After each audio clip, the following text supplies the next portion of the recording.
Tantor Audio, a division of Recorded Books, presents Highland Wedding by Hannah Howell, narrated by Ashford Macnab. Chapter 1. She turned the corner, and he was there, sitting and staring at the roses as if they could talk and would at any moment. That sad, lost look was on his scarred face again.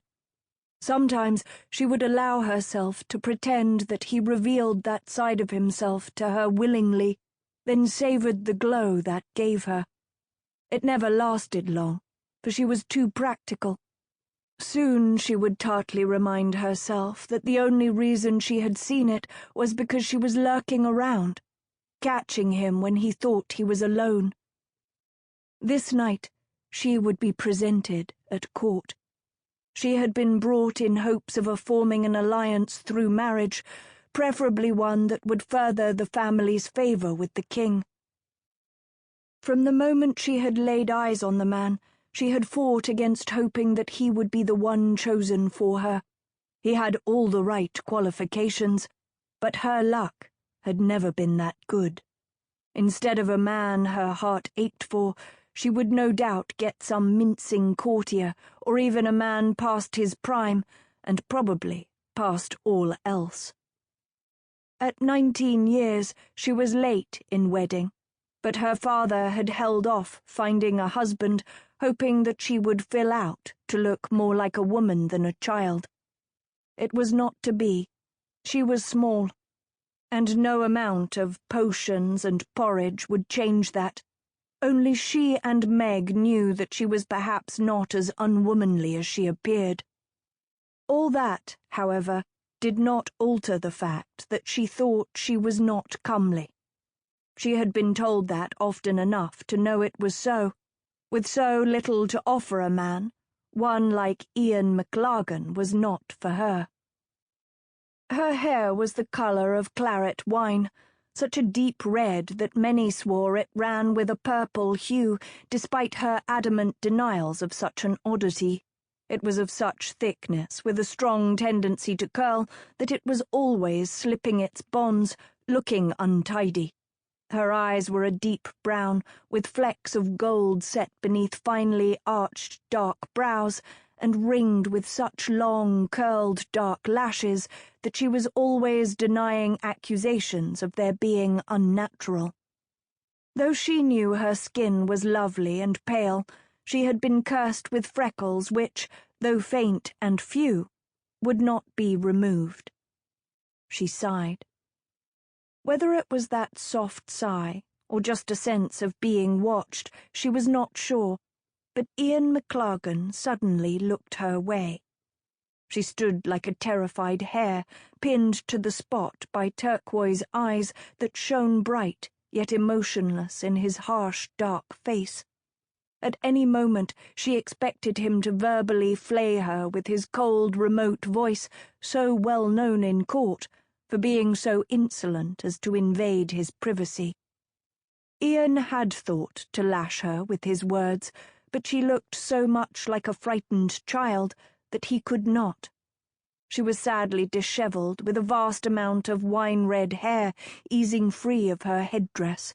Her eyes were huge dark pools in her small ivory face, a dainty visage that wavered between being heart-shaped and triangular. Perfect white teeth worried the bottom lip of her full mouth. There were few curves to indicate she was a grown woman, but he could see she was at least past her first flux. She was also rather lacking in height and flesh elsewhere on her body, for her neck and arms were slender nearly to frailty. He wondered what fool let her wander about unattended. Her youth was no protection. Although he felt it abhorrent to lust after and bed a girl barely past her first flux, he could think of others who did not. There were also those men who would care little that she was obviously well-born and innocent. For all her daintiness, she was rather pretty. "There's no need to quail so, mistress." "I didna mean to disturb your privacy, Sir MacLagan." She willed her body to disappear, but it did not happen. The garden is to be enjoyed by all. Come, sit. Ye ken my name, but I ken not yours. Come. Tentatively she did so, sitting beside him as if she expected the bench to singe her backside. I am Islaen MacRoth. Islaen, 'tis fitting, he murmured, for her voice was soft, low, and slightly husky with the attraction of fine music. I have not seen ye here before. Newly arrived? Aye, I am to be put forward this eve. She saw his winged dark brows quirk, and knew he thought her too young. I am newly turned 19. Feyther kept me at home in hopes I would grow. He gave up. A smile ghosted over Ian's face, for even with her headdress and painfully straight posture, she barely rose to his shoulder. The hands that plucked at her skirts were small, delicate and long-fingered. Except for the huge dark eyes that stared up at him, everything about Islaen MacRoth was small, including her lightly freckled, modestly upturned nose. He could not help but wonder how she would find a husband, which was undoubtedly the reason she had been brought to court. I have a sizable purse, some very sweet property near the border, and an excellent bloodline. Ye read minds, do ye? 'Tis a very uncomplimentary thought ye put in my head. Guilt gave his voice the sternness he sought in order to sound convincing. It was an insult to a woman to think her unweddable, and he had no real wish to insult her. She looked a sweet child. Inwardly he cursed, for his body was reacting to her as a man's did when in the presence of a lovely woman. His loins did not doubt her age. It was a feeling he fought, although he found it not as easy as it had become since Catalina's death. That troubled him deeply, for he felt it vital that he keep his passion under firm control. Nay, only the truth, and 'tis your look I read, for oft have I seen it. 'Tis the ones who gape or snicker that I consider rude. So ye should. His face hardened suddenly. 'Twould be wrong for any man to wed ye and make ye bear his bairn. Unaware of what prompted his statement, or put the harshness in his voice, she drew herself up to her full, inconsiderable height. And just why do ye say that? I'm a woman, and ye wed women and get them with bairn. I can do it as weel as any other. Nay, ye canna. Ye havena got any hips, ye foolish wee lass. Pray tell me then, what is it I am sitting on? Your backside, and cursed little there is of it. Me mither looked much as I do, and she bore a dozen bairns, healthy bairns. She didna die bearing them either. Went fishing for salmon when I was 5 and drowned. If she could, then I can. Ye canna recall your mither exact, child. He stood up to glare at her. Ye are a wee thing not made for childbearing. To counter the effects of his towering over her, she stood on the bench. Then what did God put me here for? Only He kens. Aye, and only He kens how I got into this discussion. Ye would be wise to join a nunnery and forget the bairns. Ye be a men. What do you ken about it? She asked scornfully, and squeaked when he roughly grasped her shoulders. He did not really frighten her with his sudden fierce intensity. She found that she had a deep, abiding trust in him. What she did not understand was why he was so fierce. Their conversation had taken a strange turn that left her confused. It was certainly not like any she had dreamed they would have when she finally got to talk to him. Although, she mused with an inner smile over her own foolishness, it is no stranger than if he began to spout flowery phrases of undying love, as I have so often imagined him doing. In truth, next to that fantasy, This strange discussion seemed quite reasonable. "I ken more than I like, little one. To get a wee lass like ye with bairn is much as cutting her throat. Aye, she will do naught but scream while day fades into night and back again, only to spill out a dead bairn and her life's blood. I ken all too well." She staggered when he released her abruptly. "That fate can visit a woman with hips as wide as a loch," she said calmly, knowing from the brief glance she had had of remembered horror in his eyes that he spoke of something very personal. "Suit yourself, lass," he said coldly, his calm restored. "Aye, I will. I will wed, and by a year's end I will have me a bairn. Nay, I will have twins, and ye can come to the christening, Sir MacLagan," she retorted with a mixture of confidence and childish defiance. That haughty declaration almost made him smile. She looked belligerent and confident. That made him feel certain that she had little idea of what she spoke of. Some women could be kept very sheltered, knowing little or nothing of life until they found themselves wed and thrust from their family home. "'Tis your life, mistress. Toss it away as you please." The reply forming on her lips was never made, for she spotted a familiar shape in the distance. "I must go now, Sir MacLagan."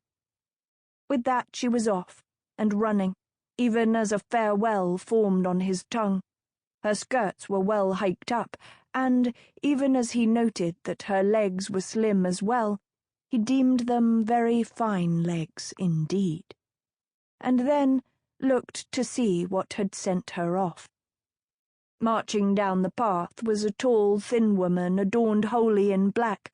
Her hawkish features made him think of a carrion bird. The impression was not lessened when she paused before him, fixing him with a cold grey stare. The woman was so completely the opposite of the woman-child that Ian almost smiled. He mused with a touch of humour that they made a strange pair. Then again, he mused, such a stern guardian was probably just what the minx needed to keep her from getting completely out of hand. "Did you see a wee lass aboot, my laird? Most like she was dishevelled and without an escort." In a courtly manner that never failed to impress, Ian replied that he had indeed seen just such a lass. In the same way, he politely sent the woman in the wrong direction. As he strolled back to the castle, he wondered why he had done that.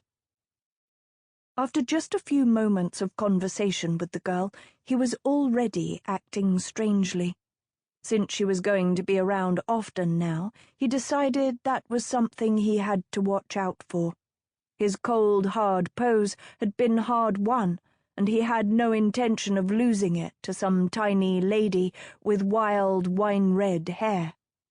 It had worked, and no knight worth his armour gave up a successful defence. He fought down his emotions as he saw her in his mind's eye. She was daintier and smaller than Catalina had been. The only reason he could find for speaking out so bluntly was that he could see her meeting the same fate. She would go to her marriage bed, get with child, and die, to be buried beside her babe. 2 innocents lost in one stroke. Ian shook his head, wishing there could be some sort of law against letting such tiny, frail ladies wed. It was tantamount to a death sentence. Islaen suffered no concerns about childbirth once she left Ian. Her only concern was surviving Meg's scolding, which had duly fallen on her moments after she had reached her room. A distant cousin of her father's, Meg had been hired to raise her after the death of her mother. The woman set about her job with admirable vigour, making use of the tender spot her father and 11 brothers had for her, did not deter her at all. Each of the men in Islaen's family treated the girl with amused and loving tolerance. Sometimes Meg suspected they forgot Islaen was a girl. She had dragged the girl from wrestling matches, riding contests, knife hurlings. that Islaen seemed ill-equipped to be a fine lady was no help either. Not only ill-equipped, but none too interested either, Meg feared, as was illustrated by an incident just a week past. Fine ladies did not get on their hands and knees to join in a dice game. Meg had no sense of failing with the girl. Improvements had been made. When the laird had first brought her to care for Islaen, the girl had been as wild as any lad. With determination, Meg had smoothed away many a rough edge.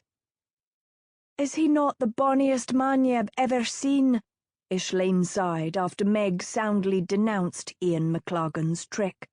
Meg's sharp eyes grew even sharper as they rested upon her charge, sprawled somewhat ungracefully in her bath. "He is scarred." "'Tis just a wee one," Islaen retorted defensively. "Ye hardly e'en see it." Thinking of the scar that ran from the man's right temple nearly to his lip, Meg drawled, "Oh, aye, barely visible, a wee nick in the skin." With no trouble at all, Islaen ignored Meg's sarcasm. She had never found it hard to do that. Long before Meg had arrived, Islaen had learned that, as well as how to return it in equal measure, for her family had sharp tongues. "I wonder how he came by it. Something gallant, I'll wager. A duel over fair lady's honour or heart." She let her imagination take hold of her. The noise Meg made was highly derisive. "Or bed. 'Tis the sort of thing that puts most men in a lather. They wield one sword and hack about at each other just to win the chance to wield their other sword. Men have but twa thoughts in their head." "Aye," Islaen sighed. "Fighting and wenching, blood and flesh, violence and lust, swords and seduction, rampaging and rutting." "I ken that covers it, you wicked girl." Meg met Islaen's dancing gaze without expression. "Out of the bath ere ye wrinkle." "Heaven forbid that I should add wrinkles to the freckles," Islaen murmured as she stood up and stepped out of the bath. "I wish I could have such a husband as Sir Iain. Would we not have bonny wee ones, and strong, like my brothers and feyther? 'Twould be vera nice." As instructed by her kin, Meg took note of Islaen's stated preference. At the first opportunity, she would tell the laird. It would be nice if the child could have a husband, she fancied, but none of them hoped too hard. She was a wee lass that many a man would fear to break. It had been the same when the laird had married the lass's mother, only to have everyone proven very wrong indeed. The trouble was that few recalled the girl's mother. So few would believe that Islaen could prove as strong or as prolific. Then, too, Islaen was a bit more delicate and not quite as lovely, her mother having been highly praised for her beauty. Meg could not help but wonder if she had erred in keeping Islaen's true looks a secret from her family. There was no chance that a husband could remain ignorant. She had only tried to ensure that the girl did not become an object of ridicule and looked her loveliest. Perhaps that would be enough to gain forgiveness for the deception she had practiced and forced Islaen to, when the truth was finally revealed. As she began to help Islaen dress, she hoped the girl would not suffer from her own husband the very scorn and ridicule she had tried so hard to protect the girl from. It would cut the child deeply, inflict a wound that might never heal. Islaen was dressed in her finest.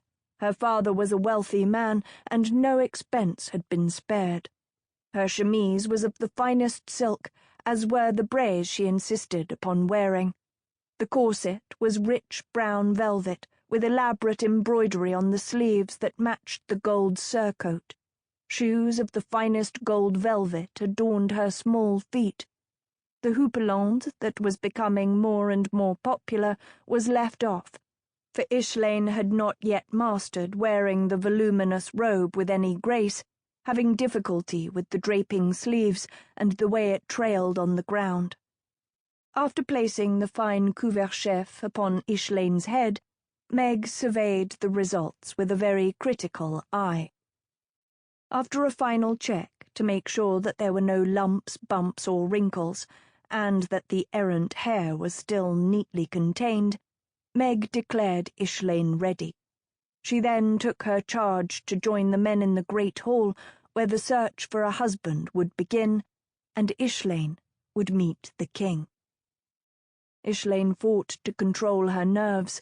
She did not want to do anything silly or stupid. Her pride quailed at the very thought of it. She did not like the situation, but had decided to forbear. It was far past time she had a husband. Coming to court allowed a greater choice. She simply wished the choice would be more in her hands than it would be. The resentment that tried to gnaw at her was fairly easily put aside. This was the way such matters were settled. She was grateful she had not been betrothed at cradleside. There had been the opportunity for her to find a man, and there were plenty to choose from around home. When she had reached the age of 19, still unattached, it was no surprise that her father would take matters into his own hands. She could not blame him for that. Even if she did not really agree with his methods, she knew he was doing it out of love because he wanted to see her happy. The political, defensive, or monetary arrangements that could come out of her betrothal were only pleasant additions, not necessities. Glancing towards her father, who was talking to Meg, she hoped he would give her some pleasant surprise in his choice of groom that would ease the sting of not having Iain MacLagan. "The lass has an eye for Sir Iain MacLagan," Meg informed Alasdair MacRoth at the very first opportunity. "Do you ken the man?" "Aye."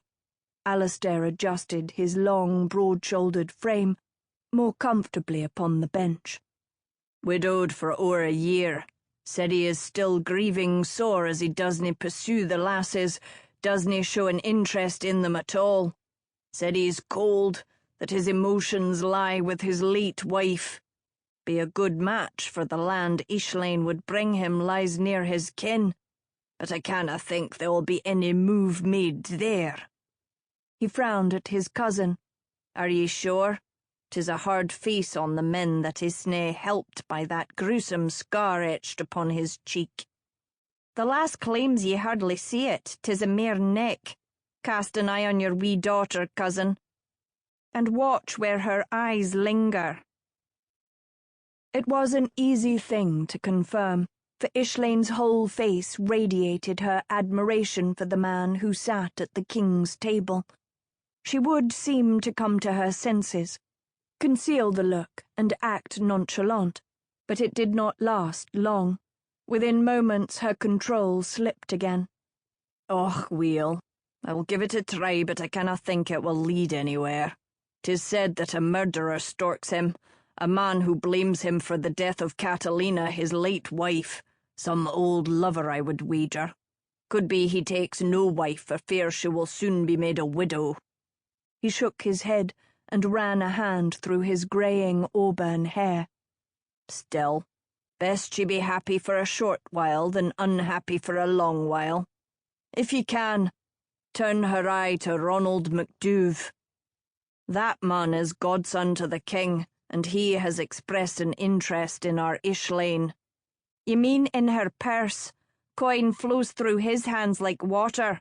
Hands that canna keep off of the lasses." "He is young, and nae hard to look upon. He is also close to the king. After him they grow older and less fair to the eye. There are too many full-bodied women about. The young men want a wife that willna be lost beneath the covers, some curves to hold." Alasdair wished his words were not true, but, though Islaen's dowry put many men to thinking, there was money and land to be found in other places. So too would there be some flesh to hold on to and make a soft bed with. Delicacy of looks only aroused brotherly feelings when it was unaccompanied by full breasts and well-rounded hips. Their eyes would light up over the dowry, only to flicker and die when they closely observed what went with it. What interest could be stirred was not held long. A little less dowry for a lot more woman was a sacrifice most of the young men were willing to make. Islaen had not expected much interest, so was not disappointed when there was so little. Her menfolk did all the work while she entertained herself watching Iain MacLagan. Assuming that her family would soon find her a husband, she decided that she should soak up as much about the man as she could. A multitude of memories could come in handy later. It was highly possible that her marriage could use a great deal of imagination and dreaming to make it tolerable. She knew that few men could equal the image she had of Iain MacLagan. It was going to be difficult not to constantly compare others, whatever husband she gained, to him. That was something she was going to have to try very hard not to do. It would be very foolish indeed to ruin her chances for happiness with another man because she was unable to let go of a dream. It would also be unfair to her husband. That was true, of course, only if she was blessed with a husband who was also willing to try for the best marriage possible, full, rich, and lasting. There was, however, far too great a chance that she would not get a husband like that, no matter how carefully her father chose for her. She knew enough of the world to know that not all men considered marriage a sacred trust, or a wife of any importance save that of a breeder of legitimate heirs. With a husband like that, memories of Iain MacLagan might well be her only source of joy, aside from whatever children she might have. Despite her admirable reasoning for her steady perusal of Iain MacLagan, she admitted that she simply liked to look at him. He was a feast for her eyes. Even when she knew she was being too blatant and fought to turn her attentions elsewhere, her gaze was drawn back to him, and she was yet again lost in the pleasure of watching him. He was dressed in dark blue and maroon. Long, well-shaped, muscular legs were snugly encased in maroon hose. The tight sleeves of his deep blue jupon revealed strong arms. Broad shoulders, a trim waist, and slim hips completed what was a fine figure of a man. He was taller than most, yet moved with a lithe grace that belied his strength and size. Many a woman's eye touched upon him in approval. It did not seem to matter all that much that he returned neither inviting looks nor friendly smiles, remaining impervious to all ploys and flirtations. Facially, he was somewhat daunting. His was a lean face with harsh lines, not enhanced by either the jagged white scar or remote expression he wore. Grief had made his high cheekbones more prominent, the hollows in his smooth-shaven cheeks deeper. His mouth was well-formed, although his lips were on the thin side, something made more noticeable by their grim set. A long, straight nose and proud jaw were more delineated than on other men. A dark complexion only added to what seemed a formidable and constant darkness of expression. Rich brown hair was cut neatly, framing the remarkable face. It was also shot with strands of white, unusual in a man of only 34. It was all food for her imagination. She wondered at his loss, the grief that had left such a mark upon him, for there it was easy to imagine herself as the one who could return love and laughter to his life. As she dreamed, there were more people than she knew, working towards giving her dream a chance. Chapter 2. MacRoth searches hard for a husband for his daughter, the king observed dryly. Has he approached you yet, MacLagan? Sample complete. Ready to continue?